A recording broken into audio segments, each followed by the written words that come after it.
G'day everyone and welcome to this week's edition of the Melbourne Punters Show.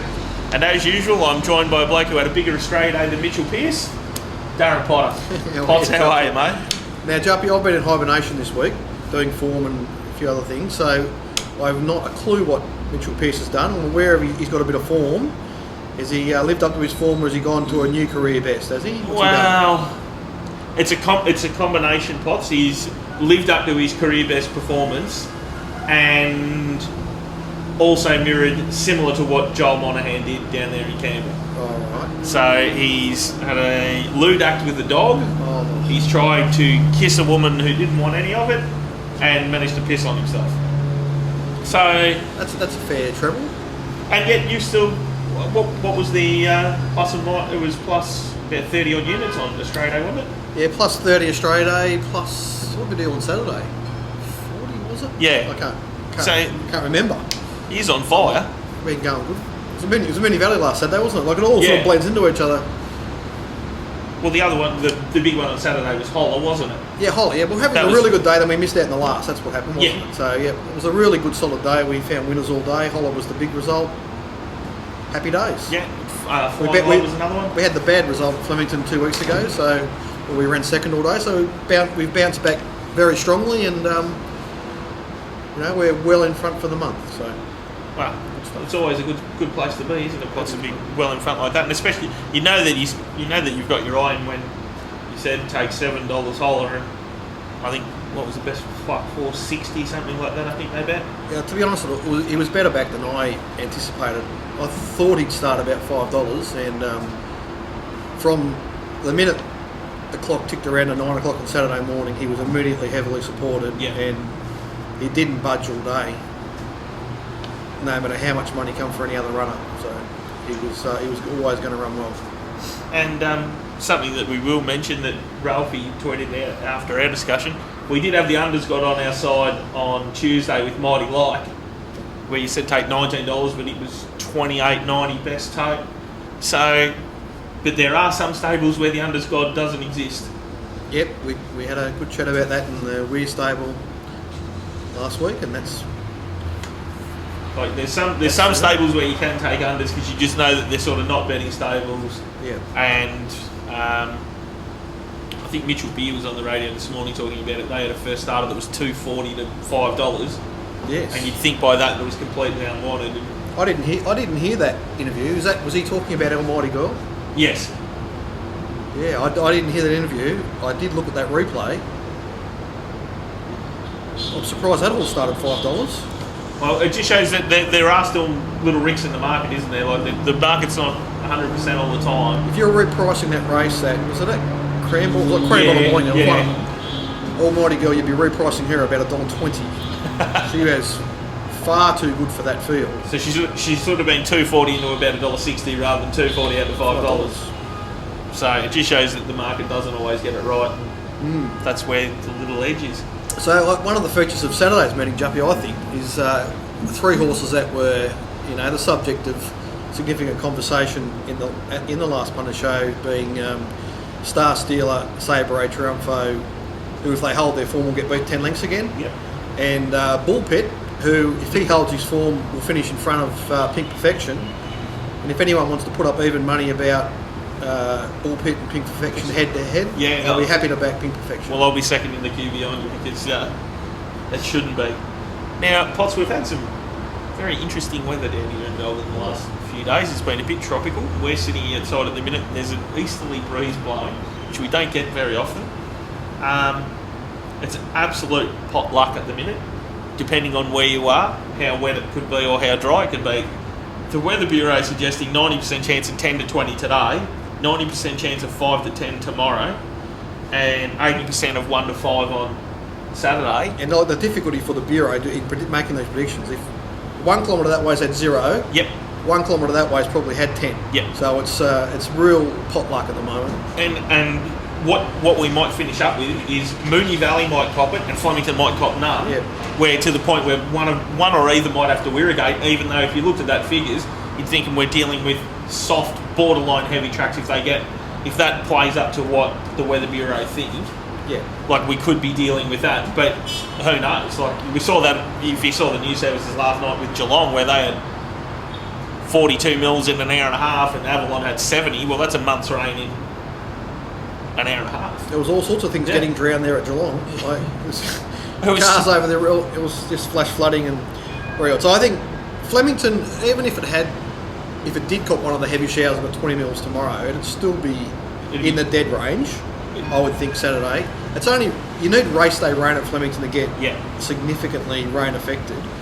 So I would think without race day rain, the track will play fair, whether it's good 3, good 4 or S5. Race day rain could tip it further along the scale, and it could see them heading towards the outside late in the day. So, you know, the possibilities are on a fairly broad spectrum. So we're really going to have to wait till the day to know what we're going to get. And you're also doing a set for Moonee Valley Friday night. Yep. Again, it's a little bit similar, isn't it? Just depends on whether they cop the rain. And hopefully both tracks just get enough where they don't need to get the irrigators out. It's done naturally. And so I'll finish the form for Flemington, and there will be an interim set going out to subscribers tonight. But Moonee Valley, I'll only be just doing a final, which will go out sometime after lunch tomorrow. You know, with all scratchings, and by then I'll have a pretty good idea of where the track's at. So and that's going to be pretty key over the next couple of days. So you get the second bite of the cherry there, everyone. So make sure you jump on and grab both sets. We're going to look at races 6, 7 and 8. Although I will say, Juppy, the betting plan for Friday night will probably be pretty conservative. Okay. Now, some of this form, I haven't got into it a lot yet, and some of it's coming from a lot of different angles. We've got a 5 metre rail, so just naturally it wouldn't be a meeting where I'd be charging into it, you know. So we're going to start with race 6 at Flemington. Race 6 is the John Colford handicap over 1400. We've got Jubio $5, Harbour Grey $5, King's Command $8.50, Mahoney $11, Patton $3.40, Medias $16, $11. He's a moral. Is Nakoko's out of that market? Nakoko is out of that market. So I did this race. It's a pity Nakoko's out because I think he was a real feature of the race. But I did this race expecting to do it and go and find Patton a very short and dominant favourite. I was pleasantly surprised with the price. So I thought I'd have to let Patton go around against me, but I could certainly back him at $3.40. Before we get into the race, can I just have a comment about Mahoney Juppy, who we backed at Geelong? He's drawn to go up on pace here. So the Connections decided that they wanted him ridden with a sit at Pakenham. Probably because they've not been happy with how he's hitting the line late in his races, in Saturday races. The problem is, I think he wasn't hitting the line. He was giving the appearance of not hitting the line in those Saturday races at Flemington because they were too slowly run. That horse is one-paced. If he'd actually gone to the lead in those races and got into a better rhythm, into a more solid rhythm, he would have hit the line better. He probably still would have got beat. Because he's probably not really a Saturday horse, but he would have run better. It would have been better for him. So they drop back in grade to a midweek standard race at Pakenham. They ride him with a sit. They went 25 lengths below average. Ben Mellon must have been cursing himself because, right into instructions, he just got into a horrible situation. He had to knock half the field over because the horse pulled the whole way and just trying to stop himself from running in the back of the horses in front of him and falling over. I didn't look at what sort of suspension he got, but I'm sure he would have got one. And the horse got beat. So, I mean, I just wonder with some of these stable Connections, when they decide the right horses with a sit, have they really looked? Are they getting good advice about what tempo their horse has been running at, not just where it's positioned? It's a thing that Vince goes on about very regularly, and he's so right. Position and speed are two entirely different things. And it's also the style of the horse too, isn't it? Because as you say, he hasn't got to turn a foot. He's just a grind. So the best place to ride them more often than not is leading. Well, it's their only chance. So you could ride him with a sit in a race where they go 2 or 3 lengths above benchmark, and where the leaders are going to stop and he's going to plug them, that's fine, but you've got to find the right race. You can't go taking a seat in the race without a leader like it was in Pakenham and then go 25 lengths below. I mean, the time there was extraordinary, like it's just crazy. Anyway, he's not really got much of a winning chance here, Mahoney, so let's not waste any more time on him. This race should be run at a solid enough tempo because Gold Force will set it, and Mahoney should get the sit, and he'll run a better race. But he'll have horses chasing him here that have got too much talent for him. So, just with the times there, Potts, to give people a bit of an idea, in that race at Flemington that Harbour Grey won, where he ran second, they ran 1:22.59, and at Pakenham they ran 1:28. Yeah, oh, it's just So, I can't remember. I haven't looked, but I'm sure there were maids and that on that race on that day. The ran quicker mains, time. Yeah. In the comparatively.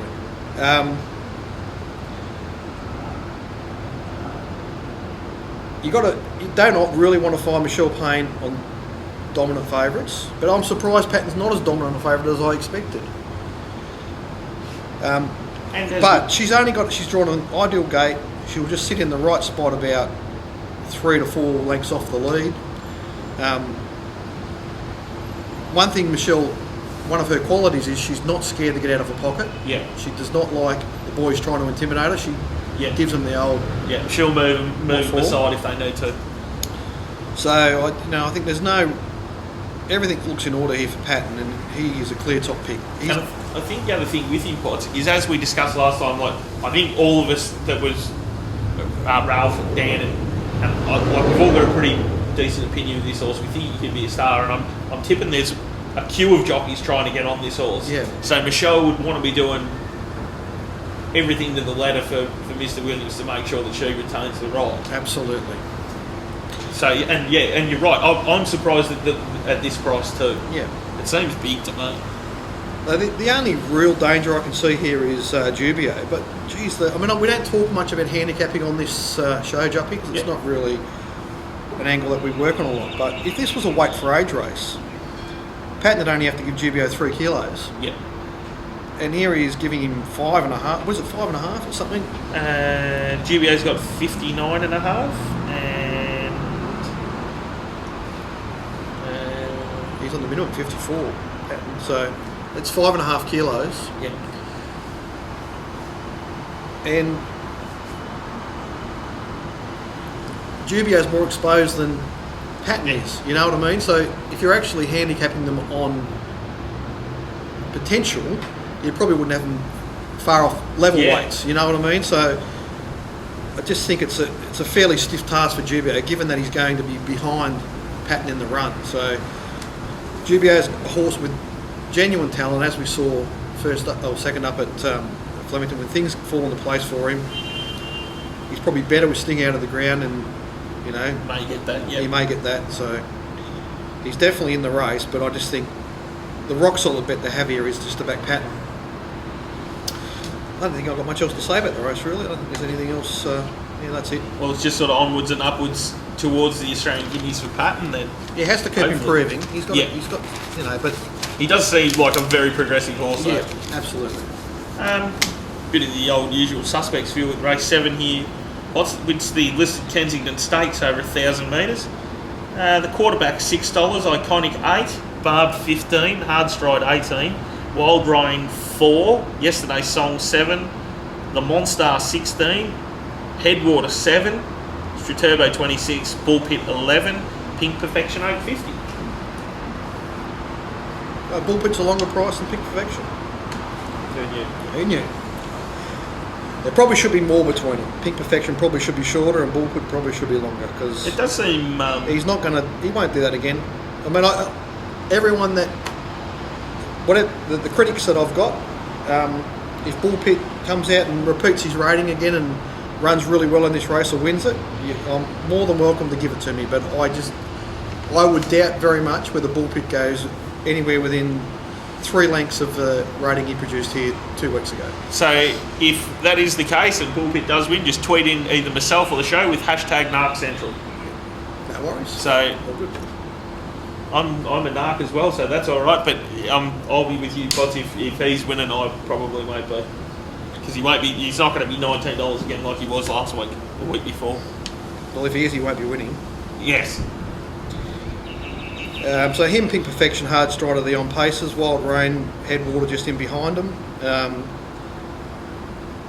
The quarterback and yesterday's song, the Monster out the back, but blending into the race mid race, and depending on how the track's playing, they're a chance. So I really couldn't separate the quarterback, Wild Rain, and Pink Perfection at this stage, based on a fair track. Yep. So I think how they'll measure up getting in the betting closer to the race will depend on how the track's playing on the day. Yep. So if it's sort of down the outside, the quarterback will probably run favourite. If you're sort of stalking the speeds, best Wild Rain will probably run favourite. Yep. If your best being on right on pace, then Pink Perfection will probably... So Pink Perfection looks the value play at this stage. So she's the one I'm going to back early in the markets. The other horse in the race I think's hard to price and is a chance. He's a winning chance. He's Headwater. Yeah. He's all over the place. So he's a. I'm sure the Hawks are very frustrated with him because he's he just sometimes doesn't look to have his mind on the job at all. So. Well, you have to think on that run in the Moya pots where he's been beaten 1.5 behind Buffering and Ball of Muscle would be. I mean, what price would either Buffering or Ball of Muscle be in this race? Yeah, but he did that third up off a couple of dreadful runs. Yeah. So he's not third up here; he's first up. So, yep. But that runs in his form card. So yeah, and he's trolled well enough. So if he does that, he's a winning chance for sure. So you got to, I suppose the market will sort of give you a bit of an indication of because that night he was spec'd that night at Moonee Valley. Yeah. So that's about how I see it. Race 8 is the Kyle Smith handicap over 1400. We've got Age at $10, Digger Pony 8, Kalani Kid 11, the New Boy 9, Canvas 215, Dan Zephyr 850, and $9 best suggestion. And there's a couple in this race pots that there might be a couple of potholes here by the look of it, because there's a couple there at 100 to 1 plus. Yeah, yes, absolutely. Well, what we've got here is a lot of midweek form and one horse with rubber stamped Saturday form, like recent. So there's horses with old Saturday form, like Chili Express, for instance. Yeah. Right? So I'm ignoring them, and even the New Boy in his past life, but not that's anymore. a long time to get here. Not really anymore. So you've got one horse with current Saturday form and one horse with graduating from midweeks with I'm a Saturday winner written all over me, right? So that's Canvas, fair enough. He's the right favourite. The other horse is Digger Pony. Yeah. She ran extremely well first up. If she gets a sting out of the ground, she will be in the finish. This is a terrific race for her. They should be far closer in the market, like significantly closer. And I don't often have each way bets, but she is an each way bet all day long here. Well, it's stealing the place, isn't it? Yeah. It just seems like it's and the thing is, and again, it's with that yard. You like Canvas could SP 280 or it could SP $1.80. Yeah. I think he'll drift. Yeah. And then he'll be well backed. That's what I think. And he's clearly the horse to beat. Yeah. But the one that'll come after him is Digger Pony. Yeah. And she's comparatively such good value that the way to play this race, in my opinion, is just to back her each way. Yeah. Which is not something I do very often. I more often want to back 2 or 3 horses in a race. Yeah. But at this stage, the only horse I'll be backing is Digger Pony, and I'll be backing her each way. So that'll do us for the preview for Saturday Jumping. So we'll end this part now and then come back with the second part where we'll just have a chat about some other issues that are kicking around. Before we go, we should say, the chat room's been really lively lately. Yeah. So come in and join us via the PBL sets or by mine and Johnny Walter's sets individually. The mounting yard stuff's been pretty good lately. Aaron did it Saturday. He did a really good job. He picked a few out there that really helped the Sydney set. Well, he did get a little bit ahead of himself there, Aaron, didn't he? He did a bit of third. There was a little bit of third person there. Third person description of himself as Ace the Mace. What is it? Mace the Ace. Something like that, Mace the Ace. And unfortunately, when you do things like that, Aaron, what happens is you get beat in the next race by a nose, and then you hold on to hope that you might get it in the protest room, and it doesn't go for you. So, in racing, Aaron, if I can give you any advice, mate, it's pride before the fall. But anyway, each to their own. That's good. And even on Tuesday, when we didn't really publicise too much that we were going to be in there was still some lively contributors there, and there was, by the look of it, there was one or two that were on course that helped us out just by letting us know what they'd sort of seen, and all that stuff's always welcome if you happen to be there and you are in the chat room. We had some tremendous contributors there on Tuesday, Juppy. Yeah. We had some great insight in terms of betting. Yeah. We won't. So the subscriber that was doing it didn't have a handle. He only had the numbers of his subscription there, so we won't give any of that up. But thank you. Yeah. It was great. It was really valuable insight that we were getting there. And the mounting yard stuff from Benicio and a few of the other boys. Yeah. Really, our subscribers are a really cluey group. Yeah. And some of the stuff the contributions are, thought-provoking and insightful, really good stuff. And it is a liquid thing. Like, it changes during the day. Like, as you say, like, we've got absolute bizarre weather. Yeah. Like, things can change, tracks can change. You have to move with the market too.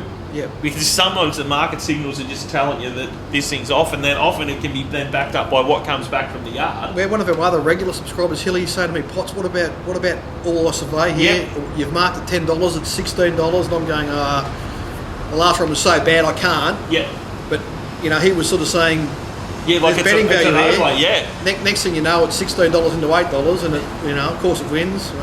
But and that's sort of that's what it's about, and it is liquid, and it is, and not only that, it's just an enjoyable way to spend a race day, and you don't even need to be if you're semi-serious and you get the sets, you know that the sets are going to provide you value because they've shown long term that they turn a profit, and then this is just sort of the icing on the cake a bit positive. It's a good way to do it. Like, I'll be at Healesville on Saturday, and I'll have the little laptop open, and I'll be in there keeping an eye on things and chatting away and putting my 2 cents worth in.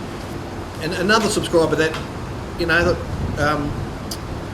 know a bit, known personally, is Michael Thomas. He's in there under MT. Yeah. Michael spent decades in the betting rings around the southern districts of New South Wales. Yeah. And he bred Happy Clapper. Yeah. I mean, he knows the game inside out. And I can assure the other guys that are in there, when you see him post stuff, there's a really good reason for him posting it. So. It's almost a bit like, and I'm lucky I still get it, it's that, because I'm on course, it's that intelligence that you sort of get from being in the ring without actually having to physically be there. Yeah, exactly. And be on the course, because I've found just in my time that I don't know, mainly because it might be less distractions or whatever, but I find that when I'm on course, your intuition kicks in a lot, and this is the next best thing to be in there, is that you've got however many sets of eyes looking at it rather than just one. So definitely get involved. It's a great concept, and it's really enjoyable too. Yeah, and we're winning, so long may it continue. That's a good enough plug, I think. Yeah, we'll be back for part 2.